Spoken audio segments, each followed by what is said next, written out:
Bismillahirrahmanirrahim. Assalamualaikum warahmatullahi wabarakatuh. Alhamdulillah, bersyukur kepada Allah Subhanahu wa taala kerana dengan izinnya dapat kita berjumpa semula dalam kelas online, dan insya-Allah hari ini kita akan mempelajari uh, berkenaan dengan makharijul huruf. Okey. Jadi murid-murid boleh buka buku teks muka surat 22. Okey. Berkenaan dengan surah Yasin kita belum baca lagi.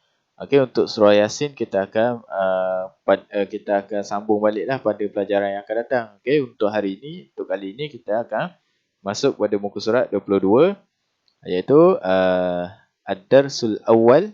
Okey. Pelajaran yang pertama iaitu berkenaan dengan makharijul huruf. Okey. Yang ni kita dah bincang sikit masa dalam kelas, masa waktu di sekolah, bulan 4 baru ni ataupun bulan 3 baru ni kita dah ada bincang sikit. Jadi untuk ni kita tak mau sambung tak mau sambung balik apa yang kita bincang, sebab ada kelas yang ada yang tak masuk habis lagi. Jadi kita mula dari awal balik. Okey, kita mula daripada awal balik, iaitu muka surat 22 balik Okey. Jadi ni ringkasan nota daripada muka surat tu lah, apa yang disebutkan daripada muka surat 22 dan 23. Kita akan tengok sikit muka surat 23 sampai muka surat 24 ni adalah ringkasan yang ustaz buat, insya-Allah untuk lebih memudahkan murid-murid fahamlah. InsyaAllah, mudah-mudahan begitulah. Okey, baik. Makharijul huruf. Okey, apa maksud makharijul huruf? Okey, makharijul huruf bermaksud tempat keluar huruf. Okey, tempat keluar huruf. Kita sebut huruf hijaiyah bahasa Arab tu, huruf Al-Quran tu,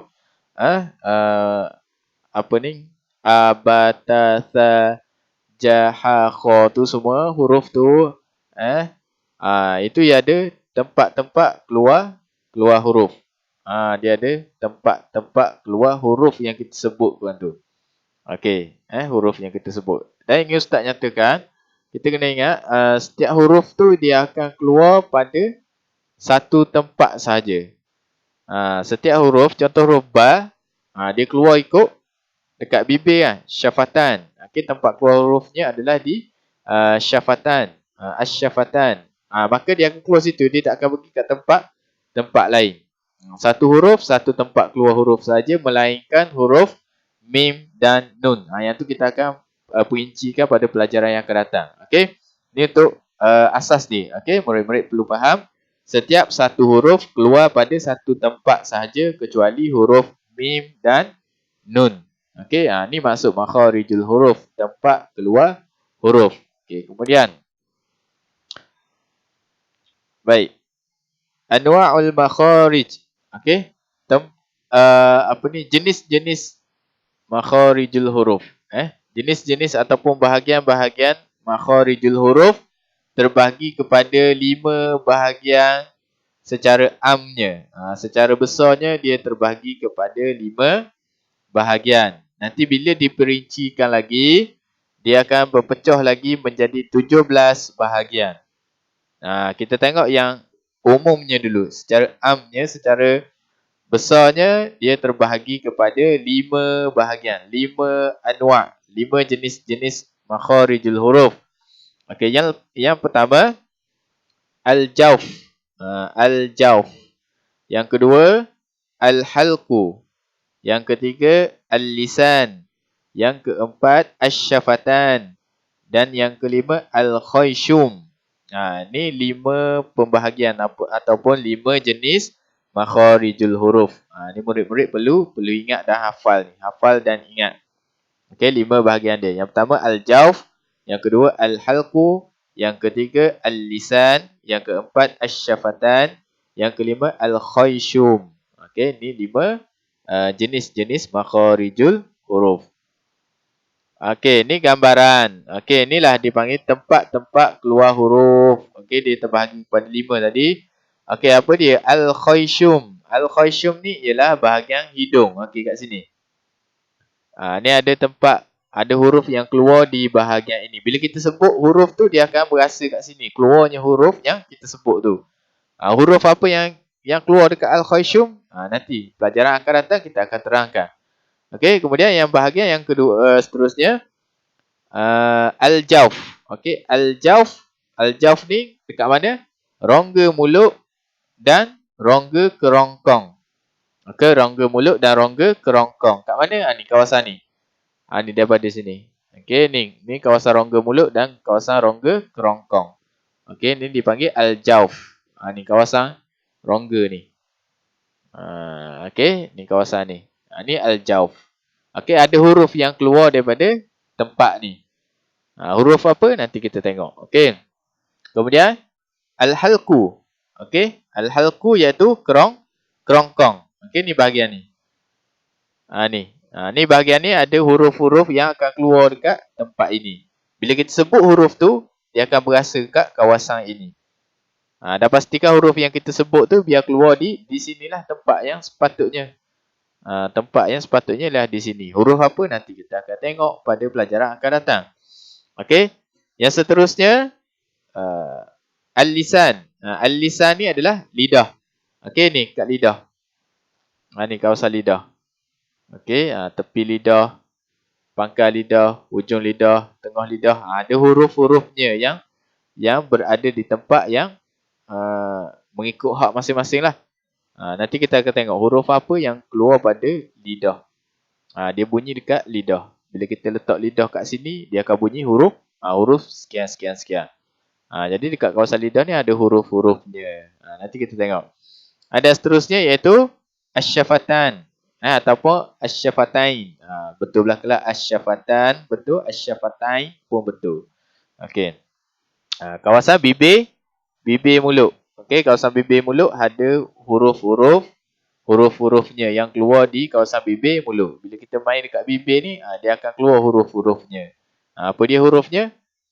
Pelajaran akan datang kita akan lihatlah. Okey, tak mau sebut lagi. Yang sekarang ni ustaz nak awak faham bahawa makharijul huruf ni terbahagi kepada 5 jenis. Inilah jenis-jenisnya, 5 ni. Ni bahagian dia. Mengikut gambar rajah ni, inilah kawasannya. Ni Al-Khayshum, ni Al-Jawf, sini Al-Halqu, sini Al-Lisan, lidah. Okey, dan ini Asyafatan, bahagian bibir. Okey, 5 bahagian ni murid-murid kena hafal. Dah kena tahu bila sebut Al-Khayshum, kat mana Al-Khayshum? Dekat kawasan hidung ni lah. Okey, boleh tengok ni. Dah ada dah tulis dalam bahasa Melayu ni. Rongga mulut dan rongga kerongkong. Okey. Baik, seterusnya. Okey, kita masuk yang pertama dulu. Makharijul huruf al-awwal al-jawf. Okey. Makharijul huruf yang pertama iaitu al-jawf, al-jawfu. Okey, al-jawfu ni tadi kita dah sebut rongga mulut. Okey, rongga mulut dan rongga kerongkong. Ni kawasan ni. Kawasan udara ni. Kawasan rongga ni, ni dipanggil al-jawf. Okey, al-jawf ni apa huruf yang bunyi dekat sini? Okey, sebelum kita tengok sini, kita pergi kepada muka surat seterusnya ataupun slide yang seterusnya. Kita tengok sini sikit penjelasan dia. Nanti kita undur balik. Okey. Wa huwa khala'ul fam wal halqu wa yakhruju minal alif as-sakinah al-maftuf ma qabliha wal wawu as-sakinah al-madmum ma qabliha wal ya'u as-sakinah al-maksur ma qabliha. Okey, apa maksud ya?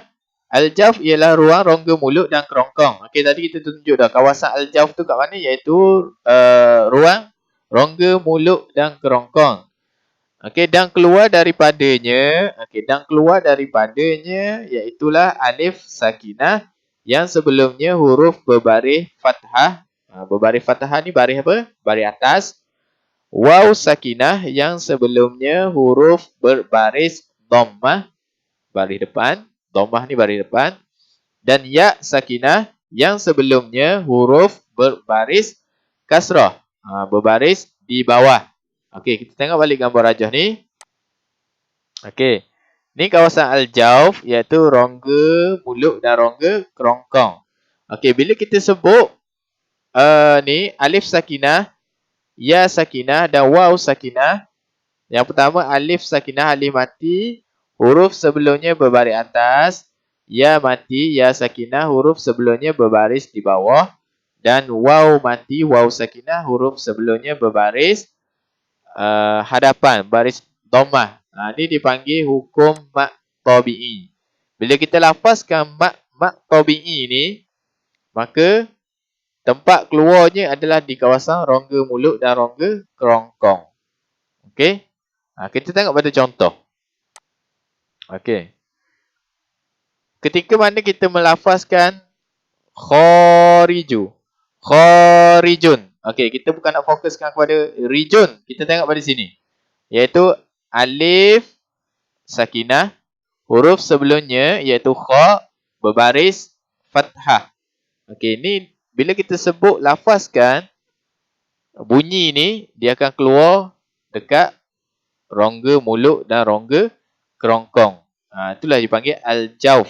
Okey, kita cuba sebut. Kha. Bila bunyi kha, bunyi tu keluar daripada al-jawf. Keluar daripada rongga mulut dan rongga kerongkong. Okey, begitu juga dengan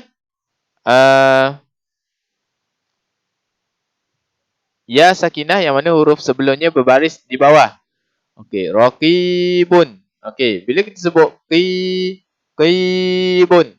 Bila kita sebut bunyi itu dia akan keluar daripada al-jawf, rongga kerongkong dan rongga mulut. Okey, rongga kerongkong dan rongga mulut. Ni bunyi ni dia akan keluar daripada al-jawf. Okey, begitulah satu lagi iaitu waw sakinah yang mana huruf sebelumnya berbaris dhammah, berbaris hadapan. Bila kita sebut bunyi ni, dia akan keluar daripada al-jawf, iaitu lu. Bila kita sebut lu, dia keluar daripada al-jawf. Jadi tiga ni saja, iaitu mak tabi'i. Berkaitan dengan mak tabi'i ni, dia keluar daripada al-jawf. Boleh faham ke? Ni rakaman video, jadi murid-murid tak boleh respon. Kalau tak faham, insya-Allah boleh bagi tahu. Maksudnya di sini bunyi ni dia keluar dekat mana? Dekat al-jawf. Bila kita sebut tadi qa, bila kita sebut qa, dia akan rasa keluar daripada ni. Keluar di kawasan ini. Bunyi qa ataupun lu ataupun qi. Bila kita lafazkan bunyi itu, dia akan keluar melalui al-jawf, rongga mulut dan rongga kerongkong. Okey, ada tiga saja. Ada tiga saja yang keluar daripada rongga mulut dan rongga kerongkong, iaitu al-jawf, iaitu ketika kita melafazkan bunyi alif sakinah yang mana huruf sebelumnya berbaris fathah. Dipanggil mak tabi'i lah. Murid-murid dah belajar dulu lah mak tabi'i ataupun mak asli terpanggil. Namanya dua, mak tabi'i ataupun mak asli. Bila kita lafazkan mak asli ni ataupun mak tabi'i, bunyi dia keluar daripada al-jawf.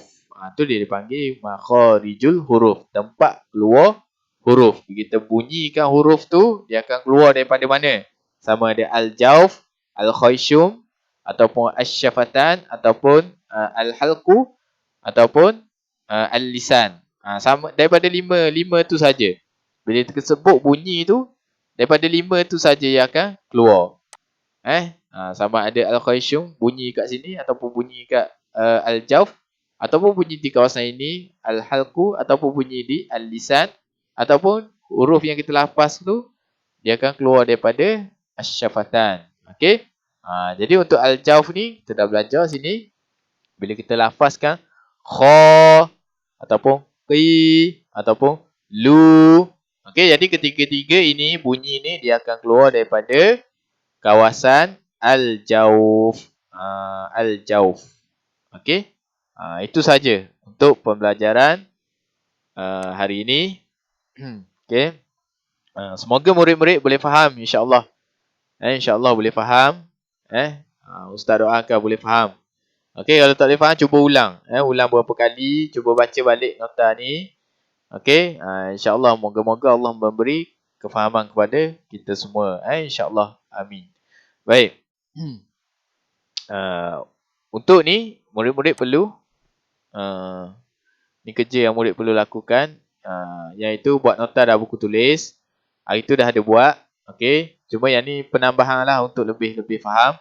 Murid-murid perlu salin balik ni, salin balik dalam buku tulis ad-darsul awal makharijul huruf. Kalau yang tak ingat lagi maksudnya ni boleh tulis yang terjemahan ni kat bawah dia, tempat keluar huruf. Biar kita tahu bila sebut makharijul huruf kita dah faham tempat keluar huruf. Tulis sekali okey, kemudian yang ni pun boleh salin dalam buku tulis.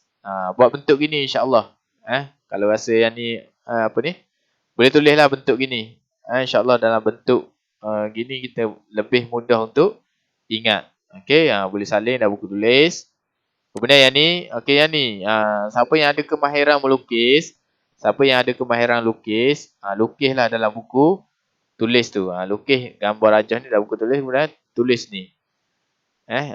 Tulis dia punya nama-nama makharijul huruf ni. Kalau yang tak ada kemahiran melukis, boleh print. Ada kemudahan printer, boleh print tanpa dalam buku tulis untuk gambar rajah ni saja. Untuk gambar rajah ni saja boleh print dah tanpa dalam buku tulis. Okey. Seterusnya, yang ni pun sama. Kalau boleh lukis ataupun nak print pun tak ada masalah. Print tanpa dalam buku tulis. Kemudian yang ni tak payah print lah. Yang ni salin. Salin macam biasa je, salin dengan pensel dalam buku tulis. Salin terjemahan dia sekali kat ni. Kemudian yang ni contohnya, amtilah contoh salin dalam buku tulis. Yang boleh print gambar ni saja. Dua gambar ni saja yang boleh print. Kalau ada kemahiran melukis, nak lukis, boleh lukis. Dialu-alukan untuk lukis. Okey, itu saja untuk kali ini. Dan insya-Allah dah ada kuis jawab latihan dalam Google Form lah, nanti Ustaz bagi link. Okey, jawab latihan dalam Google Form dan buat nota ni. Okey. Itu saja. Wallahu alam. Semoga mendapat kefahaman daripada apa yang diterangkan tadi. InsyaAllah kita jumpa lagi kelas akan datang. Wabillahi taufiq wal hidayah. Assalamualaikum warahmatullahi wabarakatuh.